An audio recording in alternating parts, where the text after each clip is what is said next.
Hey traders, Cody here with another recap of my Emini S&P 500 ES trading for Friday, July 29th, and made 8.75 points today, which I'm quite happy with that result. A lot better than yesterday, where I actually lost a couple points, but ended up the week with just over 15 points of profit. So definitely a result I'm quite happy with. If anything, the one kind of thing on this day that I sort of regret is that maybe I could have traded a little bit earlier. There was actually some good opportunities. Notice I started an hour after that market open, trade for 2.5 hours, but there's some good opportunities for shorts in here. Also a good opportunity in here near the end of my session that I did try to take, but I was trying to take a bit more conservatively because of how strongly things have been moving up. So I was trying a short in there, wasn't able to get in. So kind of missed out on a little bit of profit potential, and this could have been a really, really good day. But no big deal. I traded well for the time that I traded, so I'm quite happy, quite content with that. There's a couple interesting lessons from this day as well. The first one in here, you'll notice that when I kind of started, we really took off to the upside here right around that 1030, and really vertical, very high momentum movement here. And these sort of movements are great for using Fibonacci extensions on.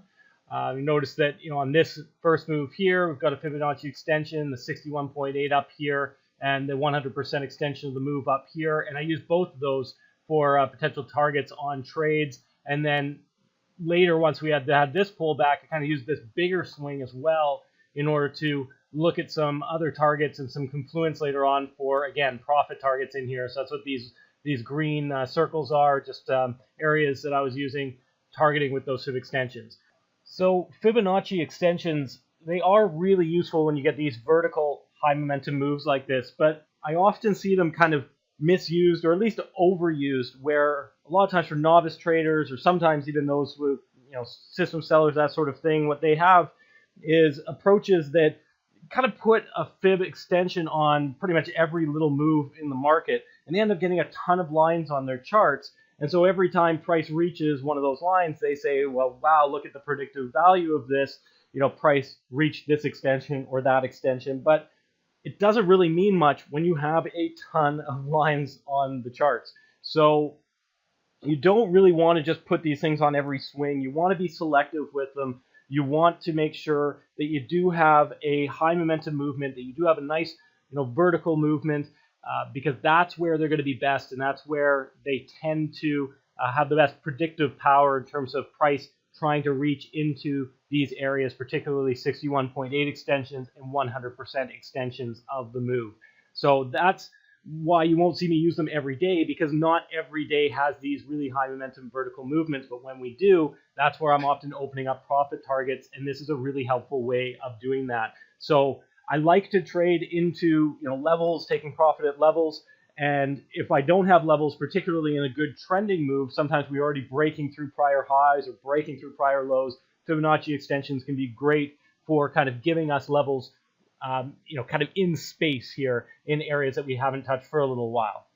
Now, the second thing worth mentioning here is that you might notice I've got a couple trades here that are a little bit more aggressive within this higher momentum stuff.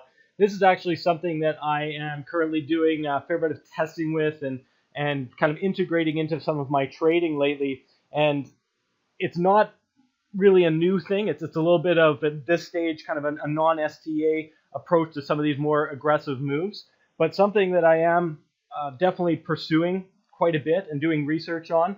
And it's one of those things I think is really important for traders to realize. I think a lot of people, when they start getting into this, think that you can get a profitable system, you can be making good money month after month, and then that's it. You can just stop. You can just become complacent, just keep doing the same thing.